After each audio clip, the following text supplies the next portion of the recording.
आज हम तीसरी क्लास ले रहे हैं और इसमें फ्लिप फ्लॉप में तीसरी क्लास में जेके फ्लिप फ्लॉप के बारे में बताएंगे। इसके पहले हमने बेसिक फ्लिप फ्लॉप और फिर SR flip flop, D flip flop बताया था। आज हम आपको जेके फ्लिप फ्लॉप के बारे में बताएंगे। ये फ्लिप फ्लॉप का थोड़ा और एडवांस वर्जन है। इसमें जैसे डी फ्लिप फ्लॉप में 1 या 0 स्टेट थी, 0 या 1 स्टेट का यूज नहीं कर रहे थे। तो जेके फ्लिप फ्लॉप में 0 भी और 1 इन दोनों का उपयोग किया गया है। तो ये और एडवांस वर्जन है। और इसमें जेके फ्लिप फ्लॉप क्यों नाम रखा गया है? जैकब और कैलिफ इन दोनों के नाम पे जेके फ्लिप फ्लॉप रखा गया है नाम। तो आज जेके फ्लिप फ्लॉप शुरू करते हैं।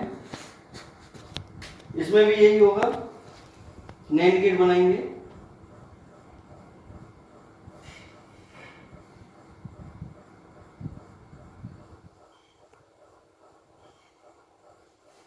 फीडबैक लगाएंगे,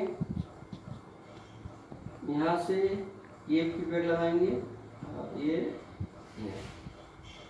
इसके बाद यहाँ से जाएगा, फिर यहाँ पे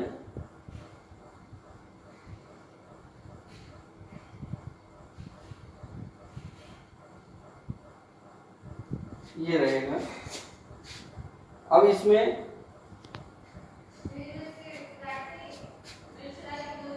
एक तो क्लॉक रहेगी, ये क्लॉक CLOCK क्लॉक, और एक इनपुट, इसको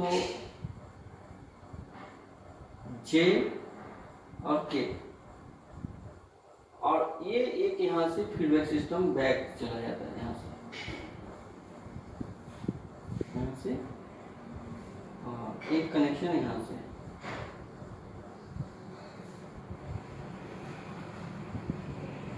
इस तरह से ये जो बाहरी फीडबैक सिस्टम है, ये एक्स्ट्रा इसमें दिया गया है, जिसकी वजह से जेके एक नया मॉडिफिकेशन हुआ है। ऐसा फ्लिप फ्लॉप और इसमें क्या अंतर है? ये बाहरी मॉडिफिकेशन किया गया है। देखिए बाहर से ये फीडबैक दिया गया है, इसकी वजह से जेके फ्लिप फ्लॉप यूज करते हैं। ये बहुत महत्वपूर्ण फ्लिप फ्लॉप है और ये बहुत एफिशिएंट भी है। क्यों? क्योंकि इसमें जो इनपुट वैल्यू आती है वो केवल इसका सैंपल लेता है। इनपुट का केवल सैंपल लेता है, इसके बाद कट कर देता है। इनपुट को केवल एज ए सैंपल लेगा। इनपुट जब हो जाएगा, यानी जो वैल्यू जो एस्टेब्लिश होनी है, सेट या रीसेट जो भी होनी है, वो सेट या रीसेट हो जाती है। इसके बाद वैल्यू, ये जो इनपुट वैल्यू है वो कट कर देता है। इससे फायदा क्या होता है? इलेक्ट्रॉनिक सर्किट पर लोड कम पड़ता है, इलेक्ट्रिसिटी कम खर्च होती है और सर्किट कम गर्म होता है। ये बहुत सारे इसके फायदे होते हैं। इसकी वजह से ये जेके फ्लिप फ्लॉप बहुत ज्यादा यूज किया जाता है। और इसमें देखते हैं, पहली बात तो ये जेके फ्लिप फ्लॉप है और इसमें एक्स्ट्रा क्या है? क्यू बार को जे के साथ यहाँ पे एंड कर दिया गया है और क्यू को के साथ एंड कर दिया गया है। बस यही इसमें एक्स्ट्रा किया गया है। इसको ब्लॉक डायग्राम से अगर समझा जाए तो ब्लॉक डायग्राम से समझाया जा सकता है। एक तो ये एसआर फ्लिप फ्लॉप अगर बना दें हम, एसआर फ्लिप फ्लॉप FF अगर यहां लिख दें, ये क्यू बार, और यहां पे अगर हम एक एंड गेट लगा दें, ये J, और ए एंड गेट लगा दें, ये K, एक क्लॉक साइकिल हो गई CLK। तो यहां से इसे कनेक्शन हो जाएगा और यहां से इस कनेक्शन हो जाएगा, यानी ये और ये। यानी इसका क्या मतलब हुआ कि ये J हो गया और ये K हो गया, ये जेके फ्लिप फ्लॉप हो गया। देखिए ऐसा फ्लिप फ्लॉप से हमने क्या बना दिया? जेके फ्लिप फ्लॉप बना दिया। तो ये भी डायग्राम है। इसमें देखिए हमने क्या किया? आउटपुट को जोड़ दिया है एंड गेट से और यहां से जोड़ दिया इस एंड गेट से। ये यहाँ पे क्या मिलेगा? S मिलेगा, ये यहाँ पे R मिलेगा। तो ये भी डायग्राम है। इसके अलावा एक और डायग्राम बनाया जा सकता है, जैसे डायरेक्ट यहाँ पे बना सकते हैं जेके फ्लिप फ्लॉप को।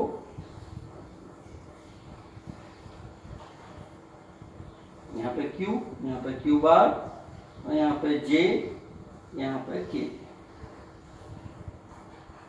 ये जेके फ्लिप फ्लॉप हो गया। ये एसआर फ्लिप फ्लॉप के थ्रू हमने जेके फ्लिप फ्लॉप बनाया है। ये नैंड गेट के थ्रू फ्लिप फ्लॉप बनाया है। इसमें डायरेक्ट जेके फ्लिप फ्लॉप का ब्लॉक डायग्राम बना दिया है। तो इसमें समझाने का तरीका इसी समझाना पड़ेगा, इसलिए इसको मिटा देते हैं। इसकी कैरेक्टरिस्टिक टेबल यहाँ पे बनानी होगी।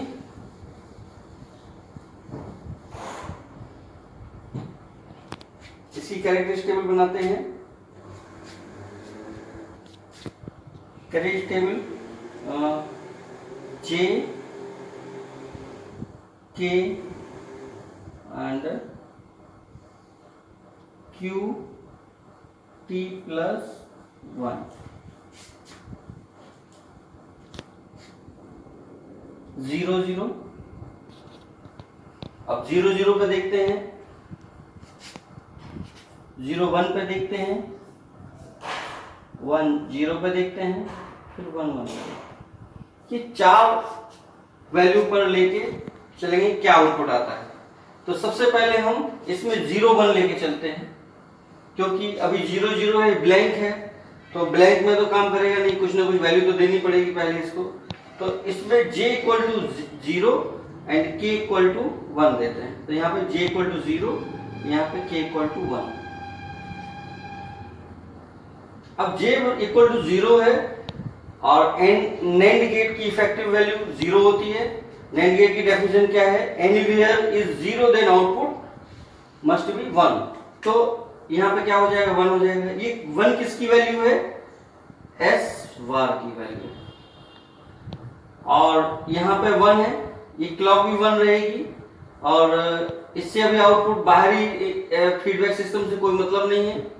तो यहाँ पे जो 1 है ये यहाँ पे 0 मिलेगा, यानी आर बार की वैल्यू कितनी हो जाएगी? 0 हो जाएगी, यानी एस बार बराबर 1 और आर बराबर 0। अब ये 0 जो है यहाँ पे देगा, क्या देगा? 1 देगा। और ये 1 यहाँ पे यहाँ से जाएगा, अंदर वाला जो फीडबैक सिस्टम है यहाँ से जाएगा 1 और 1 1 मिलकर यहाँ पे हो जाएगा 0। अब बाहरी फीडबैक वैल्यू क्या करेगा? इसको कट कर देगा। जो इनपुट 0 1 है इसको कैसे कट कर रहा है, ये इसमें सबसे महत्वपूर्ण चीज है। पहली बात तो ये वैल्यू क्या आई? वैल्यू सेकंड बार में 0 आई। अब ये इनपुट वैल्यू कैसे कट कर रहा है, ये सबसे महत्वपूर्ण जेके फ्लिप फ्लॉप में है। जेके फ्लिप फ्लॉप में जो बाहरी फीडबैक सिस्टम है ये इनपुट वैल्यू को कट कर देगा। कैसे कर रहा है ये दिखाते हैं हमें। ये Q इक्वल टू 0 है, ये यहां से 0 यहां पे आया। K इक्वल टू 1 था, ये 0 आया। जैसे ये 0 आएगा तुरंत ये 1 हो जाएगा और ये भी 1 हो जाएगा। और ये जो 1 है ये तो 1 रहेगा ही रहेगा, और इसकी वजह से, इस 1 की वजह से ये जो 1 है यहाँ पे ये 1 रहेगा, ये 1 रहेगा। और इस 1 की वजह से ये क्या करेगा? इसके पास जब तक क्लॉक साइकिल नेक्स्ट आएगी तब तक ये वही वैल्यू रहेगी, 1 1 ही रहेगा। यहाँ पे ये वैल्यू कट कर देगा, इनपुट वैल्यू को खत्म कर देगा। क्यों खत्म कर देगा? क्योंकि ये जो फीडबैक सिस्टम है यहाँ से 1, ये क्या करेगा? इसको कट कर देगा, इनपुट वैल्यू को कट कर देगा।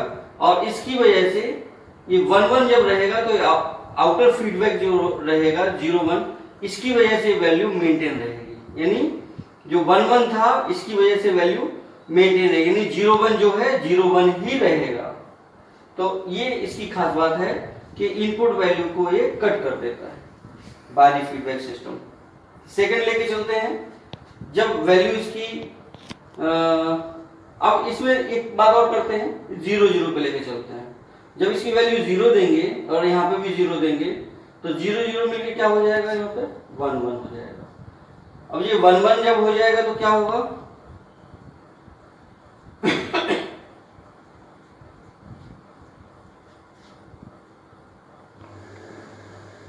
जब ये 1 1 हो जाएगा तो ये आउटर फीडबैक लेगा। आउटर फीडबैक मतलब क्या है, ये 0 है, ये जो यहाँ पे 0 है, ये 0 वजह से 1 हो जाएगा, ये 1 की वजह से ये 0 हो जाएगा, यानी जो वैल्यू है वही रहेगी, यानी यहाँ पे क्या हो जाएगा, QT हो जाएगी वैल्यू। अब 0 0 भी कट कर देगा, 0 0 कट करने का कोई मतलब ही नहीं है क्योंकि लास्ट वैल्यू कंटिन्यू हो रही है। फिर भी अगर आप देखना चाहें तो देख सकते हैं कि ये जो 1 है यहाँ पे 1 रहेगा, 0 की वजह से ये 1 हो जाएगा और ये 1 की वजह से ये और यहाँ की वैल्यू जो 0 है, ये 0 की वजह से ये 1 हो जाएगा। 0 का मतलब ऑलरेडी कट करना ही होता है, इसके पहले भी जो 0 था वो कट कर रहा था। 0 का मतलब खुद अपने आप में डिस्कनेक्शन का अर्थ होता है। अब इसके बाद नेक्स्ट तीसरी वाली वैल्यू लेते हैं, पुरानी वैल्यू सारी हटा देते हैं, पुरानी वैल्यू सारी हटा देते हैं।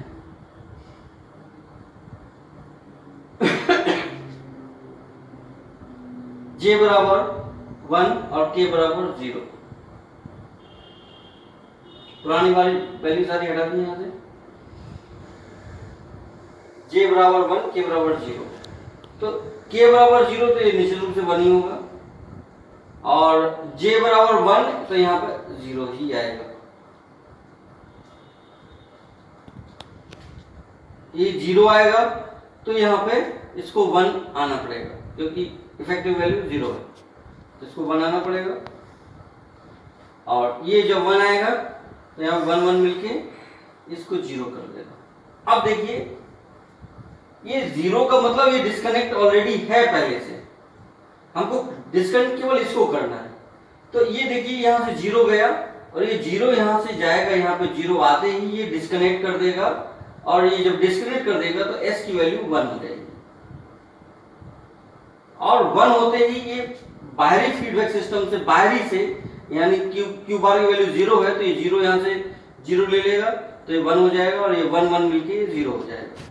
तो इस प्रकार से ये लास्ट स्टेज कंटिन्यू बना रहेगा। पहले ये देखिए 0 था फिर बाद में 1 हो गया डिस्कनेक्ट करके, तो इस तरह से आउटपुट वैल्यू यहाँ पर Q की वैल्यू क्या है 1 है तो यहाँ पर 1 आएगी। देखिए J की वैल्यू जो रहेगी वही Q की वैल्यू रहेगी। देखो J की वैल्यू 0 तो यहाँ पे Q की वैल्यू 0 हो गई, J की वैल्यू 1 है तो 1 हो गई। 0 0 पे लास्ट स्टेज कंटिन्यू है और 1 1 पे टॉगल हो जाएगी, वैल्यू चेंज हो जाएगी। देखिए कैसे होती है, मान लो यहाँ पे हमने 1 1 दे दिया, अब 1 1 दे दिया तो निश्चित रूप से यहाँ पे क्या आएगा, जब 1 1 दे दिया तो ये बाहर से वैल्यू लेगा। जब यहाँ से 1 1 दे देंगे तो बाहरी वैल्यू लेगा कि नहीं लेगा, लेगा बिल्कुल लेगा। तो अब यहाँ पे 0 यहाँ पे तो इसकी ज्यादा जिम्मेदारी बन जाती है सर्किट को स्विच करने की। तो ये 0 यहाँ से जाएगा, यहाँ से आएगा, इसको 1 कर देगा, ठीक है। और ये 1 यहाँ से जाएगा तो इसको क्या कर देगा 0 कर देगा, सारा 1 कर देगा। जब ये सब 1 हो जाएगा तो ये 0 हो जाएगा और 0 जैसे ये 0 होगा तो ये 1 हो जाएगा और ये 1 जब होगा तो 1 1 मिलके ये 0 कर देगा, यानी टॉगल हो गई वैल्यू। पहले 0 1 था, पहले 1 0 था, अब 0 1 हो गई तो ये वैल्यू टॉगल हो गई। क्या हो गया यहाँ पे Q T का बार मतलब अपोजिट वैल्यू हो गई। तो ये इसमें क्या कर रहा है, टॉगल कर रहा है, TOGGLE। यही खास बात है, 0 0 पे लास्ट स्टेज कंटिन्यू हो जाता है, यानी वही की वही वैल्यू हो जाती है, लेकिन 1 1 पे वैल्यू टॉगल कर जाती है। यही इसकी खास बात है। और पहली बात तो ये होती है कि इसमें दोनों स्टेज का यूज हो रहा है, इसमें लास्ट स्टेज कंटिन्यू और इसमें दूसरा इसमें टॉगल कर जा रही है वैल्यू। इन दोनों का प्रयोग यानी चारों कंडीशनों का प्रयोग जेके फ्लिप फ्लॉप में हो रहा है। दूसरी खास बात इसके एडवांटेज क्या है कि जैसे इनपुट स्टेबलिश होता है, ये बाहरी फीडबैक सिस्टम इस इनपुट को डिस्कनेक्ट कर देता है, जिससे इलेक्ट्रिसिटी बचती है और जो हमारा सर्किट है जल्दी हीट नहीं होता है। अब इसमें जेके फ्लिप फ्लॉप ये समाप्त हो गया। ये कैरेक्टरिस्टिक टेबल थी, ये कैरेक्टरिस्टिक टेबल यहाँ पर समाप्त हो गई। कहीं कहीं पर क्लॉक साइकिल का एक और दिया जाता है, लेकिन क्लॉक साइकिल जब ऑन रहेगी तभी ये काम करेगा, क्लॉक साइकिल ऑफ रहेगी तो काम ही नहीं करेगा। और क्लॉक साइकिल जब नहीं रहेगी तो निश्चित रूप से लास्ट स्टेज कंटिन्यू ही रहेगा। कहीं किसी किसी किताब में क्लॉक के साथ ये दिया रहता है, क्योंकि हमने इजी बनाना था इसलिए हमने इसको क्लॉक साइकिल के साथ यूज नहीं किया। अब इसमें एक चीज और करते हैं, एक्साइटेशन टेबल यूज करते हैं। एक्साइटेशन टेबल में हम यूज करते हैं, यहाँ पे इसको मिटा देते हैं।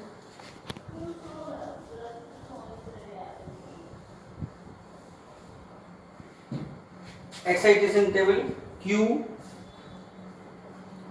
T प्लस 1 J K, 0 से 0, 0 से 1, 1 से 0, 1 से अब देखिए 0 से 0 कंडीशन में कब जा रहा था, पहले 0 था, नेक्स्ट क्लॉक साइकिल में ये 0 हो गया। ये कब होगा, no change condition, no change मतलब 0 0 पे। और दूसरी कंडीशन क्या हो सकती है कि जब ये 0 रहे और ये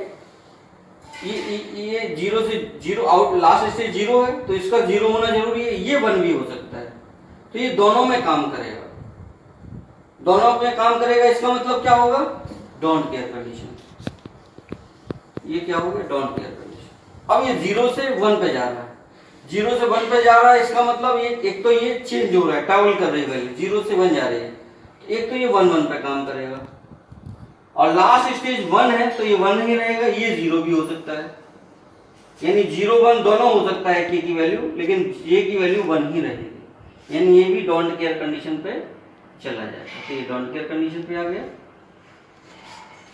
तीसरी कंडीशन होती है 1 से 0, यानी ये भी टॉगल कर रहा है, तो देखिए इसको भी 1 1 कर देते हैं, लेकिन लास्ट स्टेज 0 है तो j की वैल्यू निश्चित रूप से 0 आएगी, तो ये 0 1 भी दे सकते हैं।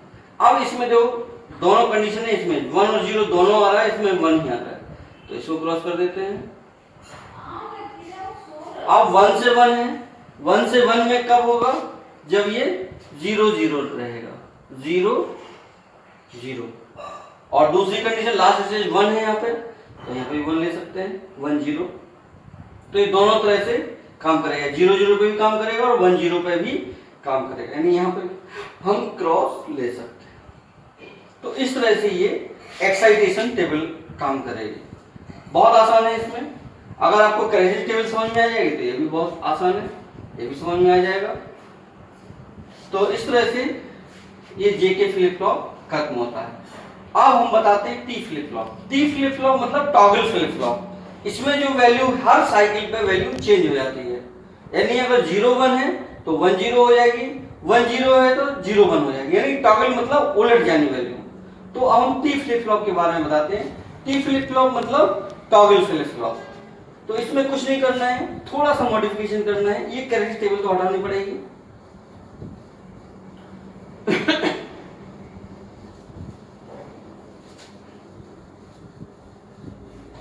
इसमें थोड़ा सा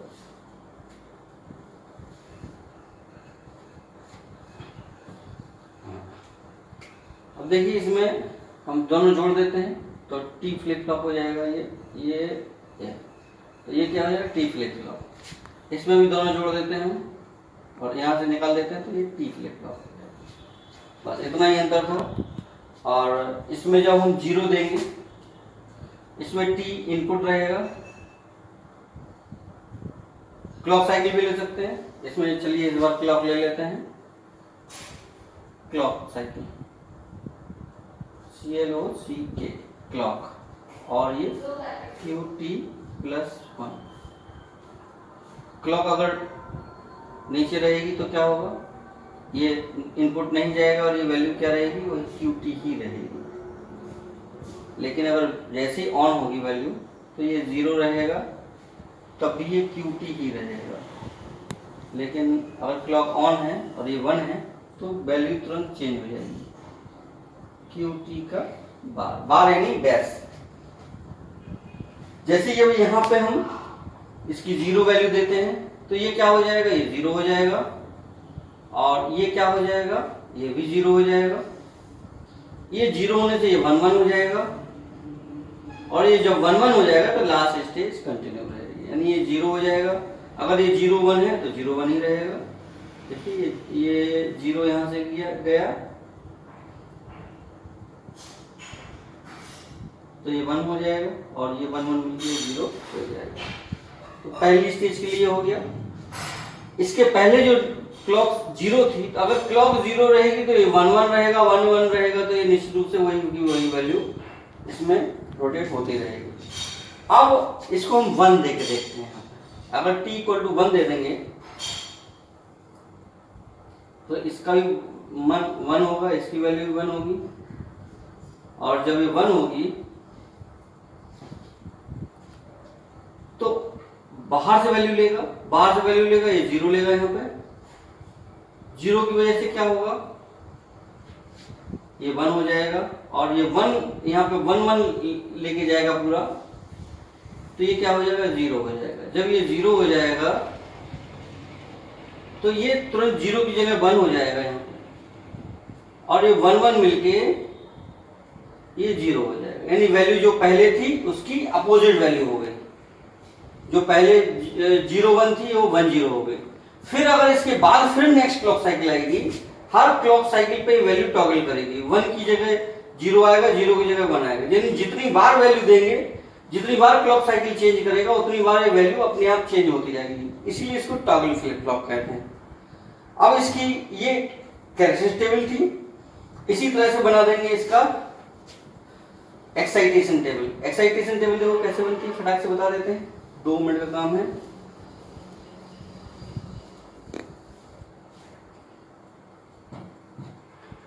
एक्साइटेशन टेबल QT, यहाँ पे QT +1, यहाँ पे T ले लेते हैं। यहाँ पे 0 से जब 0 जाएगा तो क्या मतलब होगा, ये 0 रहेगा। जैसे 0 से 1 गया 1 हो जाएगा, 1 से 0 गया चेंज हो रही वैल्यू 1 हो जाएगा। जैसे ही यहाँ पे 1 से 1 जाएगा तो फिर 0 हो जाएगा। बस इसमें तो कुछ है ही नहीं। जब वैल्यू चेंज नहीं होगी तो 0 रहेगा, जब वैल्यू चेंज होगी मतलब टॉगल हो रहा है, 0 से 1 तो 1 हो जाएगा, 1 से 0 टॉगल हो रही वैल्यू 1 हो जाएगा, और अगर वही की वही वैल्यू है तो 0 हो जाएगा। बस एक एक्साइटेशन टेबल हो गई आउटपुट के हिसाब से इनपुट। तो आज इतना ही बताएंगे। अब आगे देखते हैं कल क्या बात है। धन्यवाद।